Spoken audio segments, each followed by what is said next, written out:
आप एक बारी इसको समझ लीजिए। कोऑर्डिनेशन कंपाउंड में कलर कैसे होता है? कलर होता है एनर्जी एब्जॉर्ब और रिलीज, इस कॉन्सेप्ट से। ये देखिए कलर ये मैंने दिया हुआ है, ये मैंने भेज दिया है। जिसके पास बुक है वो देख सकते हैं। ये बहुत इंपॉर्टेंट पॉइंट्स है। ये कितने वेवलेंथ में किस कलर का दिखता है, समझ आया? किसने वेवलेंथ में किस कलर, और यहां लिखा हुआ है कॉम्प्लीमेंट्री कलर। स्पेक्ट्रल कलर, कौन सा कलर एब्जॉर्ब हो जाएगा और क्या होगा। देखिए कलर जो होता है ये है कॉम्प्लीमेंट्री कलर। कैसे होता है? कलर कितने तरीके से होता है इसको समझिए। एक बार फिर से मैं समझाता हूं और फिर बात। जब भी बात आए कलर की, कलर होता है by unpaired electron, by energy release and absorb, absorb and release.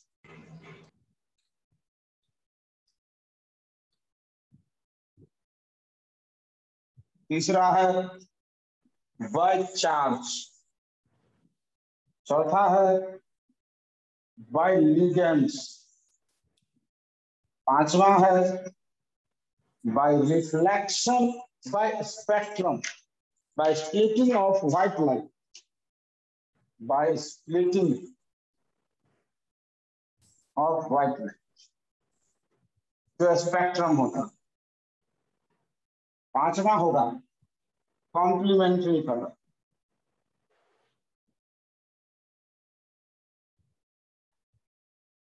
छठा होगा बाय रिफ्लेक्शन ऑफ कलर, और पांचवा होगा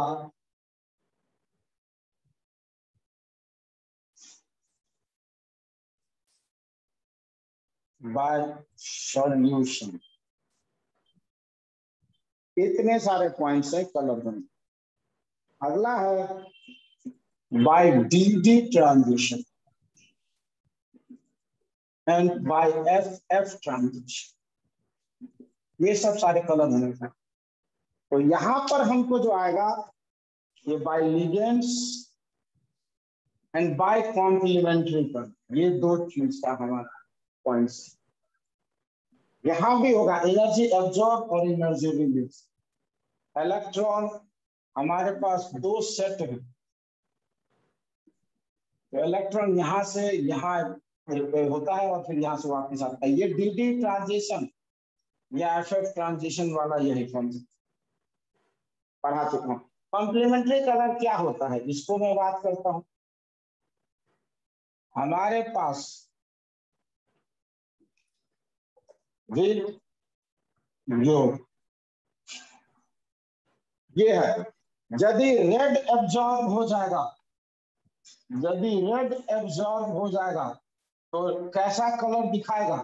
ग्रीन अपीयर। व्हाइट लाइट में से यदि रेड को एब्जॉर्ब कर ले तो वो कलर कैसा दिखेगा? वो ग्रीन दिखेगा। देखो हमने जो यहाँ दिया है ये ग्राफ, उसमें क्या लिखा?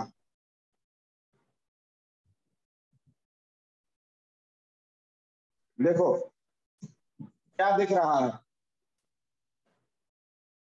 रेड एब्जॉर्ब हो जाएगा, ऊपर लिखो, देखो एब्जॉर्ब कलर। तो कॉम्प्लीमेंट्री कलर क्या होगा? यही है कॉन्सेप्ट। यदि व्हाइट लाइट में से ग्रीन को एब्जॉर्ब कर लो तो रेड दिखेगा, रेड को एब्जॉर्ब कर लो तो ग्रीन दिखेगा। यदि ब्लू को एब्जॉर्ब कर लो तो कैसा दिखेगा? ऑरेंज। और ऑरेंज को एब्जॉर्ब कर लो, बोर्ड ब्लर है। एक मिनट, हाँ बताओ। अभी अभी भी ब्लर है। ये क्या हो रहा है? अब बताओ। Yes sir, fine. Yes sir, अब ठीक है। ये बहुत इंपॉर्टेंट है। इतने बड़े टेबल को मैंने एक गोल सर्कल से सॉल्व कर दिया। क्या समझे?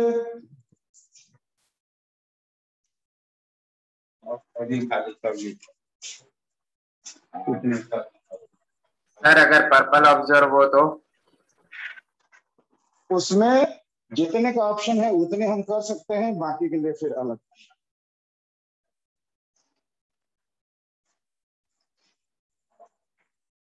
कितने तक ला सकते हैं?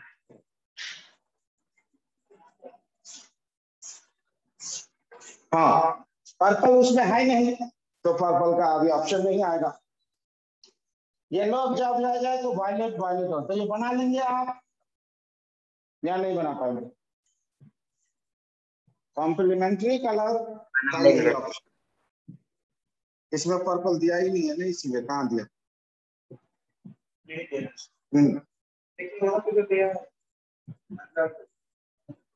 ग्रीन का पर्पल नहीं दिया, ठीक है, रेड पर्पल तो उसमें उस पे है। एक बार उसको भी करो, कोई इशू नहीं, बट मोस्टली इससे बन जाएंगे।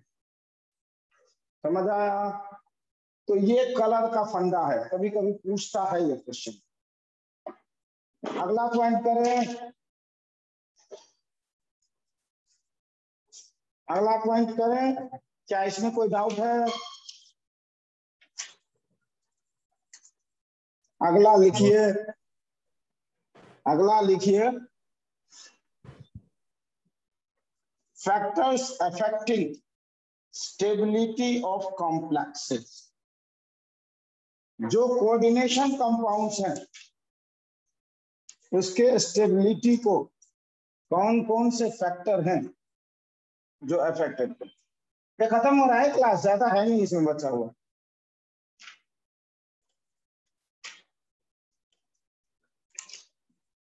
समझ आया? लिखिए, factors affecting the stability of complexes.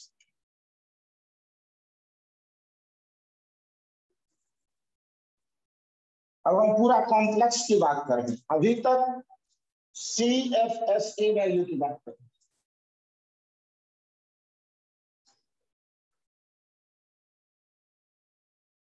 Factors affecting the stability of complexes.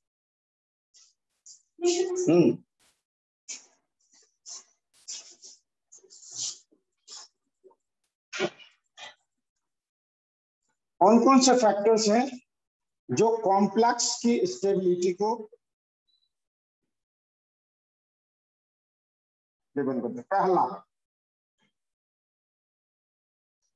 पहला charge density, charge density on central metal atom.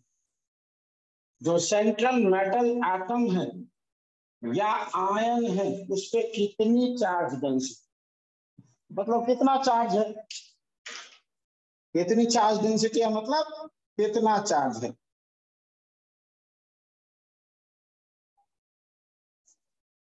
Stability directly proportional to charge density. जितना ज्यादा चार्ज उतनी ज्यादा स्टेबिलिटी, जितना ज्यादा चार्ज उतनी ही ज्यादा स्टेबिलिटी। समझ आया?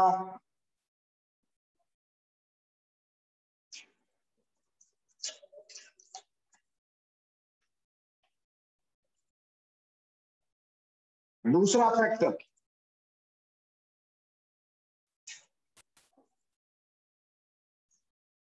Ligands nature,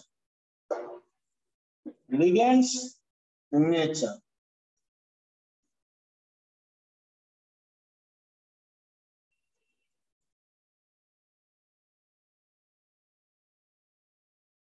more basic ligands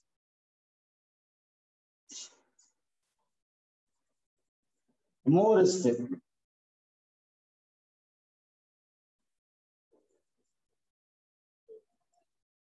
जितना ज्यादा बेसिक होगा लिगेंड्स उतनी ही ज्यादा स्टेबिलिटी होगी। क्यों? मान लीजिए आपको कुछ आदमी, कोई आदमी से आपने पैसा लिए, यदि वो कंजूस टाइप का आदमी है तो क्या कहेगा, बार बार मेरा पैसा वापस करो ना, कब करोगे कब करोगे, 5 आदमी में भी 10 आदमी में बैठे हैं, मेरा पैसा कब वापस करोगे, कैसा लगेगा। यदि कंजूस आदमी से पैसा लिया तो क्या होगा, बार बार मांगेगा। और यदि जो कंजूस टाइप नहीं है उससे पैसा लिया तो बार बार मांगेगा नहीं सर। तो किस कंडीशन में आपको ज्यादा स्टेबिलिटी फील होगा। बेसिक का मतलब इलेक्ट्रॉन देने का नेचर, बेसिक का मतलब इलेक्ट्रॉन देने का नेचर। तो जिसका ज्यादा इलेक्ट्रॉन देने का नेचर है वो लेने का कम होगा, फिर वो मांगेगा नहीं जल्दी। चलो तीसरा point,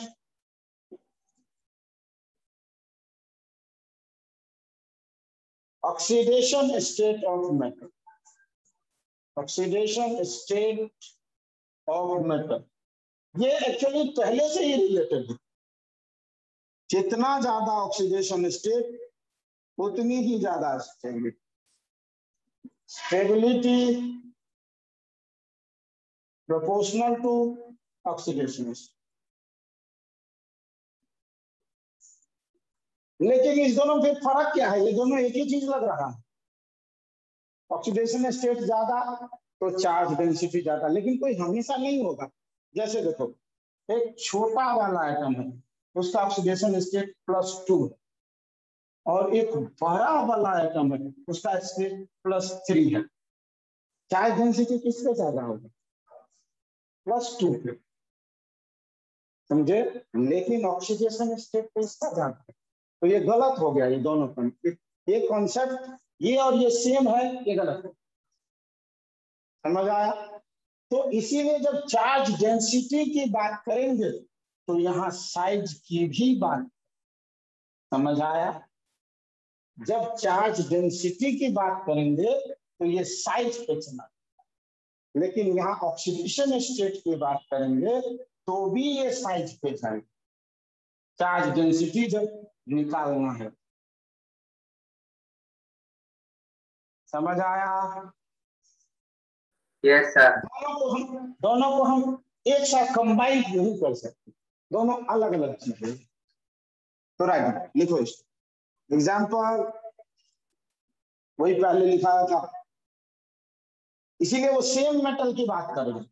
CONH3 CONH3 3+ is more stable than CONH3 6+2। ये सेम मेटल में बात कर रहा है, इसलिए नहीं तो गड़बड़ हो सकता है। समझ आया। सेम मेटल में यदि नहीं ले तो ये गड़बड़ हो सकता है, ये कॉन्सेप्ट हो गया। नेक्स्ट है हमारा, और जो कि बहुत इंपॉर्टेंट है, चिलेटिंग लिगेंड्स। चिलेटिंग लिगेंड्स क्या होता था भाई Suraj, what do you mean by chelate, या चिलेटिंग लिगेंड्स क्या होता है। यस सर, रिपीट करिएगा। चिलेटिंग लिगेंड क्या होता है, आज लास्ट क्लास है इसकी, अब हम अगली क्लास से क्या पढ़ाएं ये बता दीजिए। देखिए जाए, अब तो कोर्स तुम लोगों का ज्यादा बचा कहाँ है भाई, ऑर्गेनिक सिर्फ खत्म। देखिए जाए क्या बचा है, देखो कौन कौन से चैप्टर मैंने खत्म कर दिए हैं। Solid, solution, electro, kinetics, D&F, coordination, P, ये बॉन्डिंग एंड पीरियोडिक है, ये पूरा बॉन्डिंग एंड पीरियोडिक है। तो अब बच रहा है ऑर्गेनिक ही, बाकी तो कुछ बच ही नहीं रहा है। तो मेरे विचार से या तो ये फिर से ये वाला पोर्शन शुरू कर लिया और फिर तब तक ऑर्गेनिक का जीओसी एक बार फिर से पढ़ाया जाए, जीओसी, और फिर हम ऑर्गेनिक, ये ऑर्गेनिक मेरा 20 क्लास का काम है, बस खत्म। ऑर्गेनिक 20 क्लासेस में खत्म हो जाएंगे, 20 to 30 क्लास, मतलब 1 महीना। उसके बाद हम लोग क्या करेंगे? उसके बाद कहेंगे जाओ छुट्टी, हो गया कोर्स। क्या बोल ही नहीं रहा है कोई? क्या करना है? छुट्टी कर देना है? काइनेटिक्स सर एक और बात सर, क्योंकि शायद सर वो आप 2 बजे वाली क्लास में लेते थे। हाँ, तो मेरे विचार से हम फिर से यहाँ से शुरू करें, यस और सर। तब तक एक बार फिर से 11th वाली क्लास में जीओसी पढ़ा लें और फिर ये ऑर्गेनिक कभी भी खत्म कर। क्या तो 2 बार हो जाएगा ना कोर्स, फिर एक बार तीसरी बार फिर से करें। तो नेक्स्ट क्लास से मैं सॉलिड स्टेट शुरू करूंगा। कौन सा कर रहे हैं? 11th वाले में। कुछ पूछना है या कोई डाउट है? दिव्यांशी आप बोल नहीं रहे। Yes Aditi, sir. क्या ये सॉलिड स्टेट में शुरू करूं नेक्स्ट क्लास से? Yes sir. ठीक है, तो आप लोगों को पढ़ के आना है और जो बच्चे पहले पढ़ चुके हैं उनको रिवाइज कर। ठीक है, चलिए चौथा पॉइंट, चिलेटिंग लिगेंड्स। सूरज, ये मत समझिए मैं भूल गया हूं, आंसर बताइए क्या है ये?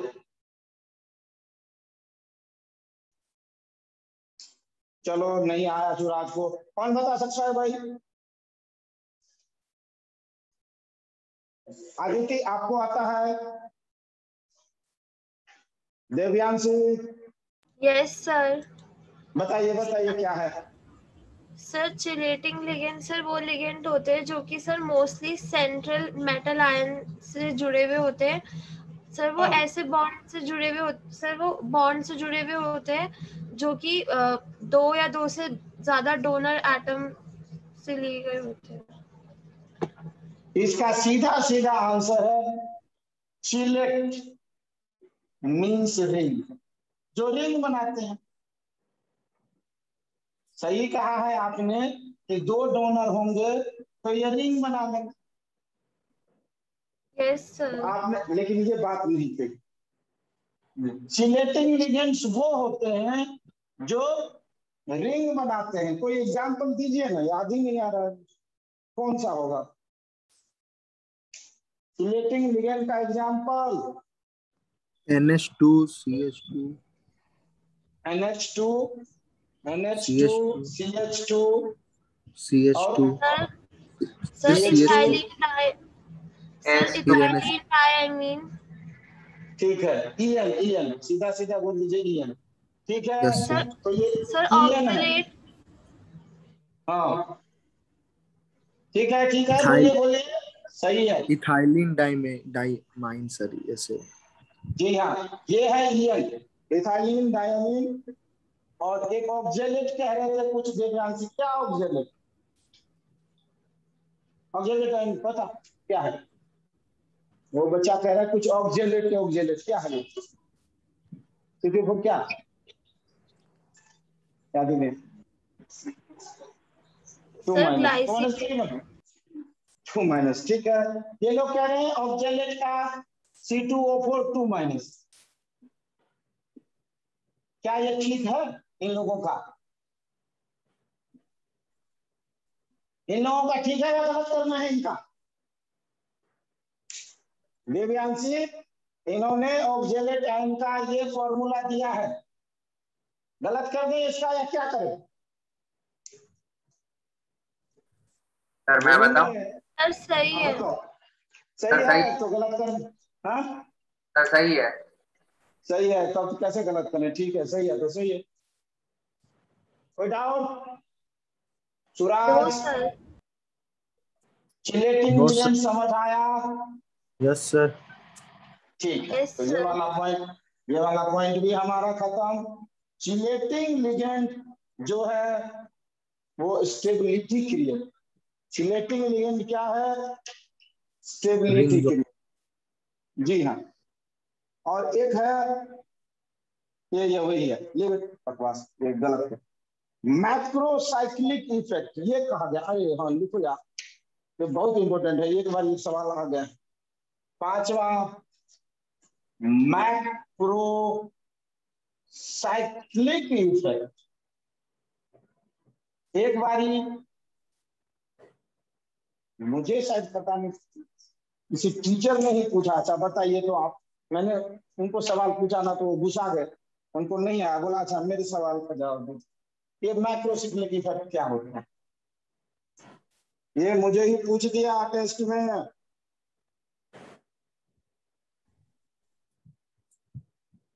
मैक्रोसाइक्लिक इफेक्ट ये वो होता है, more than one link in ligands with central matter. मतलब एक ही लिगेंड्स में एक से ज्यादा रिंग, जैसे देखो ये M आया और ये N आया,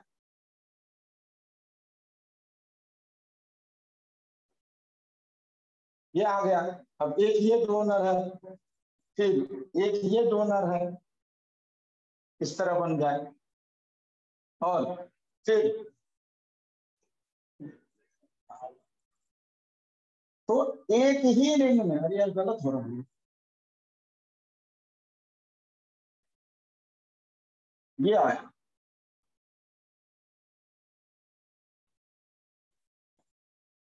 ये इस तरह कितने रिंग बन गए? दो रिंग बन गए ना, एक ये वाला और ये वाला।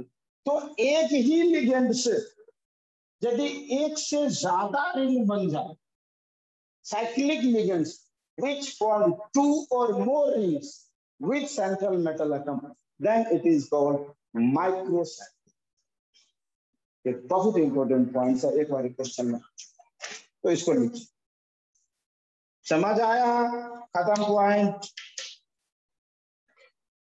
क्या किसी बच्चे को इसमें कोई डाउट है? नहीं सर।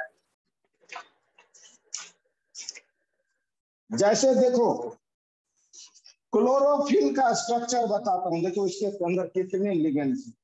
अरे यार कुछ गड़बड़ी बनाया है इस किताब वाले ने, सी फिर भी ये है हमारा क्लोरोफिल। ये कौन सा लिगेंड होगा? इसको मैं ठीक कर लेता हूँ।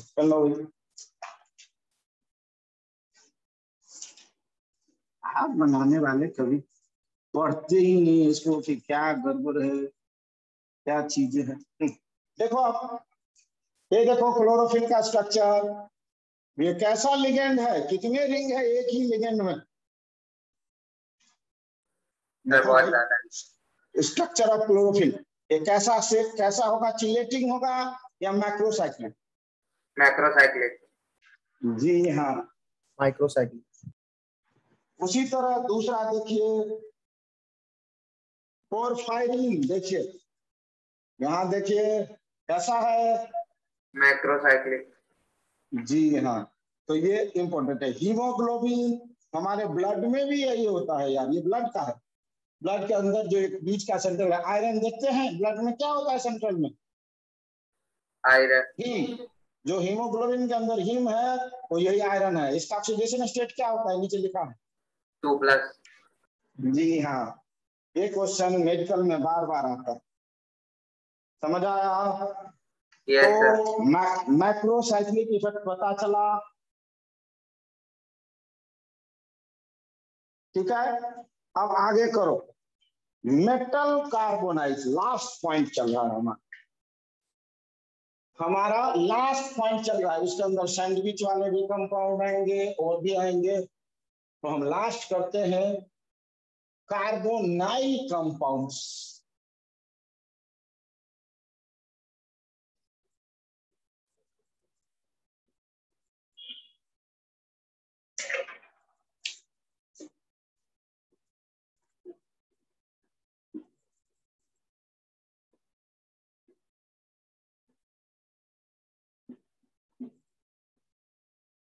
Carbonyl compounds. कार्बोनाइल कंपाउंड्स किसे कहते हैं? जैसे C ट्रिपल बॉन्ड O, हाँ, जैसे ये जो है ये कार्बोनाइल, समझ रहे हैं क्या बोल रहे हैं? हाँ, तो कितने एलिया नहीं पढ़ा है ना? नहीं पढ़ा है ना, नहीं नहीं पढ़ा कितों है? हाँ, क्या पढ़ा है? हाँ, नहीं, ये ग्रुप जो है ना कार्बोनाइल कंपाउंड से एक अलग है। जब भी कोऑर्डिनेशन के साथ होंगे तो ये एक अलग कंपाउंड होगा, उसको हटा दो, ऑर्गेनिक हटा दो अभी। देखो इसमें क्या होगा, कार्बोनाइल कंपाउंड्स क्या होता है, इसको हम कहते हैं मेटल कार्बोनाइल। हेडिंग डालो, मेटल कार्बोनाइल। यदि मेटल के साथ कार्बन मोनोऑक्साइड की बॉन्डिंग होगी तो इसे हम कहते हैं मेटल कार्बोनाइल।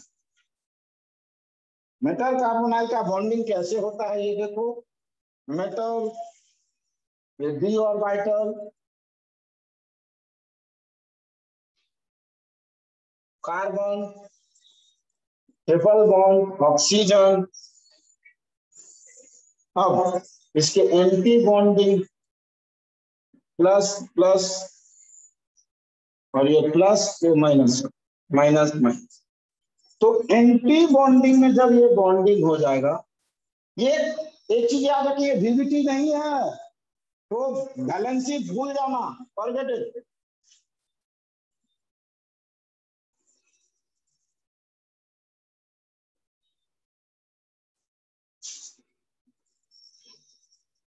देखो कार्बन के यहाँ ऑक्टेट पूरे हैं फिर भी ये बॉन्ड बना है, तो वो वाला भूल जाना, गलत हो जाएगा नहीं तो। It don't satisfy valency concept.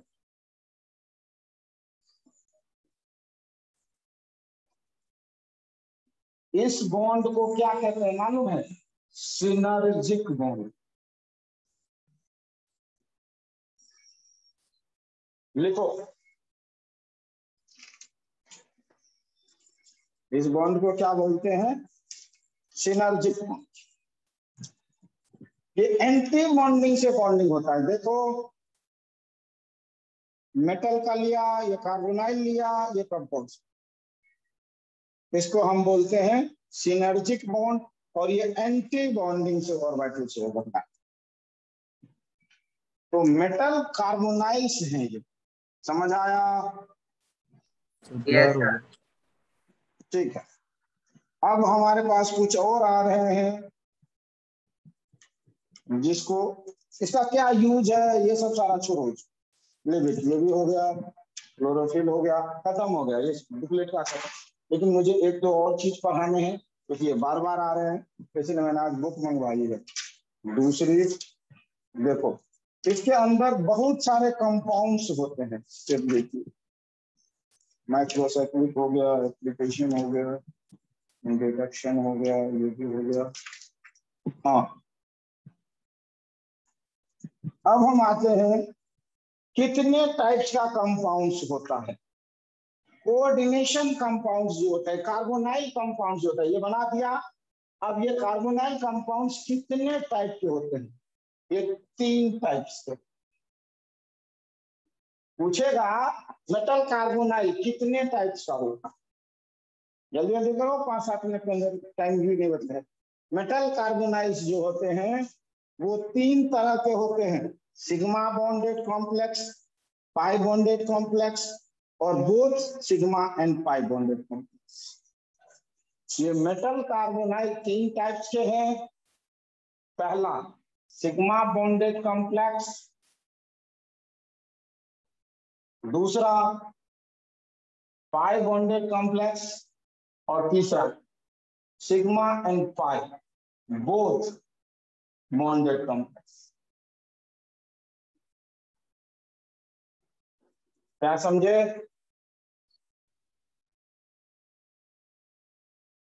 Sir mute हो गया, सर म्यूट हो गया।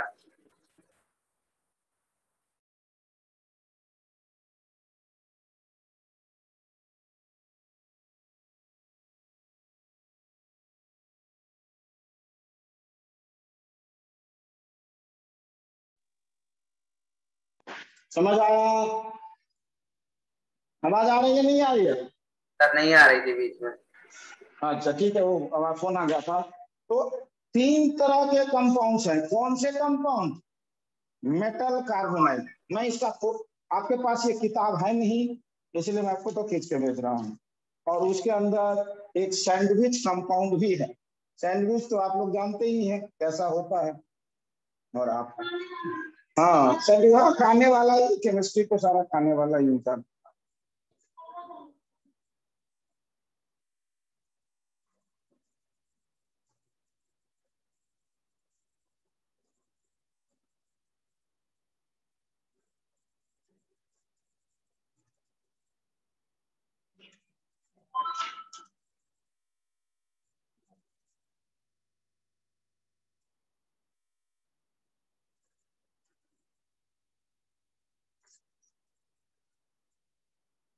ये 3 पेज आपको अपने नोट्स में लिखने हैं। यहां से क्वेश्चन आ रहे हैं बार बार, मैं इसीलिए दे रहा हूं। आपके पास ये किताब है नहीं, किसी बच्चे के पास ये किताब है ही नहीं जिसका मैं दे रहा हूं, तो आपको इसको अपने नोट्स में बना देना। देखिए हमने आपको दिया है सिग्मा बॉन्डेड कॉम्प्लेक्स के कुछ एग्जांपल, दिखा? Yes sir. फिर उसके बाद उसी में आया सिग्मा पाई बॉन्डेड कॉम्प्लेक्स के एग्जांपल, उसी के अंदर है सैंडविच कंपाउंड। सैंडविच कंपाउंड के अंदर जैसे सोल्ट, फेरोसीन एंड डाइबेंजीन क्रोमेट है।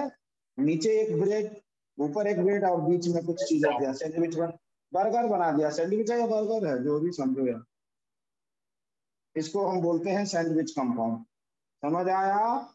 नाम यही पूछता है, फेरोसेन किस तरह का कंपाउंड है, जैसे सोल्ट किस तरह का कंपाउंड है।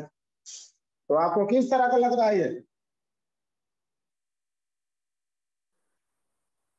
पाई। पाई बॉन्डेड कॉम्प्लेक्स या सैंडविच कंपाउंड्स, दोनों में से कुछ भी लिख सकते। और तीसरा हमने लिखा है जिसमें both sigma and pi bonded लिखा है, उसके ये एग्जांपल्स हमने दिए हुए हैं। फिर बॉन्डिंग कैसे हुआ और सिनर्जिक बॉन्ड कैसे बना। एक चीज याद रखिएगा, ये वैलेंसी को सेटिस्फाई नहीं करता है तो वो वाला चीज मत लगाइएगा दिमाग में, बस खत्म। ऑर्गेनिक कंपाउंड्स का क्या हमारे लाइफ में यूज है? देखिए जिगलर नाटा कैटलिस्ट, ये हम जब बनाते हैं पॉलीथीन, वहां हमको यूज होता है। फिर मोटरसाइकिल में या स्कूटर में डालते हैं टूटी ऑयल। टूटी ऑयल क्या करता है? आवाज को कम करता है, एंटी नॉकिंग एजेंट। ये भी यही है, कुछ कैटलिस्ट यही है, एंड सो ऑन। ये तीनों पेज पढ़ लीजिएगा। इसमें से मोस्ट इंपोर्टेंट है ये एग्जाम्पल्स, जो एग्जाम्पल इस फिगर में दिए हुए। खत्म। एक दो बार क्वेश्चन डायरेक्ट पूछ दिया है, इसीलिए इसको क्वेश्चन। ठीक है बच्चों? Yes sir. तो ये वाला चैप्टर हमारा खत्म। इसके अंदर से क्वेश्चंस बनाइए। हम डाउट्स के लिए एक दिन रखेंगे, 1 वीक के बाद टाइमिंग, या 3-4 दिन के बाद फिर आगे। ठीक है?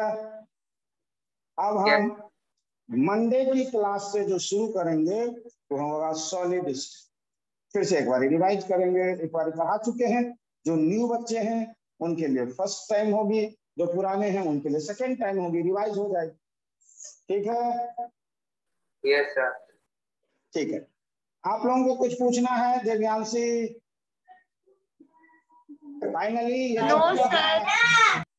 फाइनली ये चैप्टर हमारा कंप्लीट। अदिति? No sir. 1 महीना से पढ़ा रहा हूं मैं इसको, समझ आया? Yes sir. चलिए ठीक है, फिर करते हैं next class. Okay, thank you sir.